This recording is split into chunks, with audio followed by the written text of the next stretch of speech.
அண்ணன் சோழன் மு களஞ்சியம் அவர்கள்.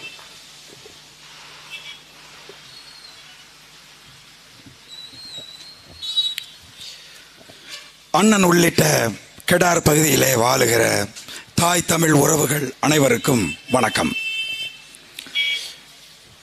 தேர்தல் களத்தில் நான் சந்தித்த சில விஷயங்களை உங்களோடு பகிர்ந்து கொள்ள விரும்புகிறேன்.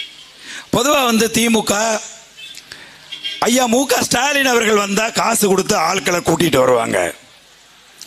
ஐயா மதிப்புக்குரிய சின்னவர் அவர்கள் வந்தால் காசு கொடுத்து ஆட்களை கூட்டிக் கொண்டு வருவார்கள். அப்போ இன்னைக்கு ஒரு வித்தியாசமான சம்பவம் என்ன அப்படின்னு கேட்டிங்கன்னா, ஒரு ஊரில் நம்ம பரப்புரைக்கு போகும்போது பரப்புரை செய்வதற்கே காசு கொடுத்து ஆளை கூட்டியாந்து உட்கார வச்சிருக்கான்.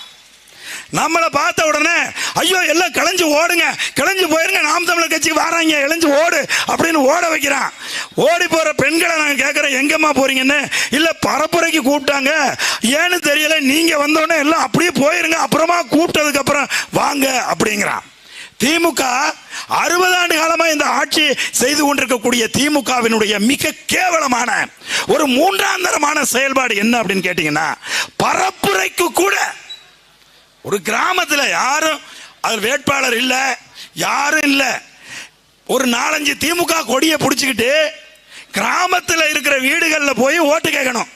அதுக்கு கூட காசு கொடுத்து ஆட்களை பெண்களை திரட்டி வைக்கின்ற ஒரு மிக கேவலமான ஒரு மூன்றாந்தரமான செயல்பாட்டை, ஒரு அரசியல் செயல்பாட்டை நிறுவி இருக்கிற கட்சி திமுக கட்சி. இதை கண்ணுக்கு எதிராக பார்த்தோம். அவர்களை தடுத்து நிறுத்தி திமுக காரர்களை என் தங்கச்சி 3 கேள்வி கேட்டா, 3 கேள்விதான் கேட்டா, தெரித்து ஓடுகிறார்கள். திருப்பி சண்டைக்கு வருவார்னு ஏதாவது ரசபாசமாக ஆய்விட போகிறது என்று எங்களோடு வந்த காவல்துறை உதவி ஆய்வாளர் பதச்சு போய் நிற்கிறார். ஐயோ வேணாம் ஐயா, வேணாம் ஐயா, போயிடலாங்கிறாரு. ஆனால் என் தங்கச்சி எவ்வளவு பெரிய கோபக்காரி, எப்படி எதிர்த்து நின்று கேள்வி கேட்பாள் என்பதை இன்றைக்கு நான் நேருக்கு நேராக சந்தித்தேன். திமுக காரன் தெரிச்சு ஓடுனான், தெரிச்சு கொடியெல்லாம் பிடுங்கிட்டு ஓடுனாங்க. அதுக்கப்புறம் ஒரு அம்மா வந்தாங்க. நாங்கள் கீழே இறங்கி துண்டறிக்கையை கொடுத்துட்டு போகிறோம். அந்த அம்மா கேட்டுச்சு, ஐயா உங்களுக்கு ஓட்டு போட்டா அரசாங்கம் கொடுக்குற 1000 ரூபா, இந்த அரசாங்கம் கொடுக்குற நல்லதெல்லாம் எங்களுக்கு செய்ய மாட்டாங்களாமே, திமுக காரங்க வீடு வீடாக சொல்லிட்டு போகிறாங்களே அப்படின்னு சொல்லுது ஒரு அம்மா. ஒரு சந்தேகம் கேட்குது, ரகசியமாக கூப்பிட்டு, நான் நாம் தமிழர் கட்சியில் ஓட்டு போடுறேன், மைக் சின்னத்துக்கு ஓட்டு போடுறேன், அப்படி போட்டா உனக்கு 1000 ரூபா வராம போயிடும், நீ ஓட்டு போடாதேன்னு சொல்றாங்களே, என்னையா நாங்கள் ஓட்டு போட்டா பணம் கொடுக்க மாட்டாங்களா அப்படின்னு ஒரு அம்மா கேட்குது. என்ன செஞ்சு வச்சிருக்காங்க பாருங்க. ரகசியமாக இவர்கள் ஒவ்வொரு ஊர்லயும் 4 இடத்துல 5 இடத்துல மரண வீடுகளில் போடுற கொட்டாய் மாதிரி போட்டு திமுக உட்கார்ந்துக்கிட்டு என்ன வேலை செய்து பாருங்க. நீ நாம் தமிழர் கட்சிக்கு ஓட்டு போட்டீங்கன்னா ஒரு இடத்துல கூட நீ மாம்பழத்துக்கு ஓட்டு போடன்னு சொல்றது இல்லை. நாங்க சந்திச்ச மக்கள் யாருக்கிட்டையும் மாம்பழத்துக்கு ஓட்டு போட்டுறாருன்னு அவங்க சொல்லவே இல்லை. நாம் தமிழர் கட்சிக்கு ஓட்டு போட்டாத, நாம் தமிழர் கட்சிக்கு ஓட்டு போட்டேன்னா உனக்கு மகளிர் உதவித்தொகை கிடைக்காது, கிடைக்காம போயிடணும். ஏண்டா டேய், எங்க துண்டறிக்கையை வாங்கி பாடுறா, என் தங்கச்சி கொடுத்திருக்கிற உறுதிமொழியை வாங்கி பாரு. என் தங்கச்சி இந்த தொகுதியினுடைய சட்டமன்ற உறுப்பினர் ஆனா மத்திய மாநில அரசுகளினுடைய மக்களுக்கு செய்வதாக நீங்கள் கொடுத்திருக்கக்கூடிய திட்டங்களை ஒண்ணு விடாம நிறைவேற்றுவா. சங்க பிடிச்சி நெரிச்சு விடுவா. என்ன நினைச்சுக்கிட்டு இருக்கீங்க? மகளிர் உதவித்தொகை கொடுக்கிறேன்னு சொல்லிட்டு விக்கிரவாண்டியில நாம் தமிழர் கட்சிக்கு ஓட்டு போட்டா கொடுக்காம இருந்துருவ, நாங்க விட்டுட்டு பார்த்துட்டு சும்மா வேடிக்கை பார்த்துட்டு இருப்போமா? நெரிச்சு கொன்னுடுவான். அரசை இயங்காம போயிடும். மக்களை, ஒரு அப்பாவி மக்களை மிரட்டுறீங்களா நீங்க? நான் கேட்கிறேன், என் அன்பான இந்த விக்கிரவாண்டி தொகுதி மக்களே, திமுகவினுடைய இந்த மிரட்டலுக்கெல்லாம் பயப்படாமல் நாம் தமிழர் கட்சியினுடைய வெற்றி சின்னமாம் மைக் சின்னத்தில் நாம் தமிழர் கட்சியினுடைய வெற்றி வேட்பாளர் அண்ணன் செந்தமிழன் சீமானினுடைய அன்பு தங்கை மருத்துவர் அபிநயா பொன்னிவளவனுக்கு நீங்க வாக்கு செலுத்துங்க. என் தங்கச்சி எம்எல்ஏ ஆகட்டும், அதுக்கப்புறம் திமுகவுக்கு திராணி இருந்தா, திமுகவுக்கு தைரியம் இருந்தா, இந்த விக்கிரவாண்டி தொகுதிக்கு நீ அரசினுடைய திட்டங்களை செயல்படுத்தாம இருந்து பாரு, அரசை நடத்த முடியாம பண்ணிடுவான். ஒரு அம்மா சந்திக்கிறோம், அந்த அம்மா கலங்கி போய் சொல்லுது, ஐயா எங்களுக்கு இலவசமா எதுவும் கொடுக்க வேண்டாம், மாசம் 1000 ரூபாய் கொடுக்க வேண்டாம், இந்த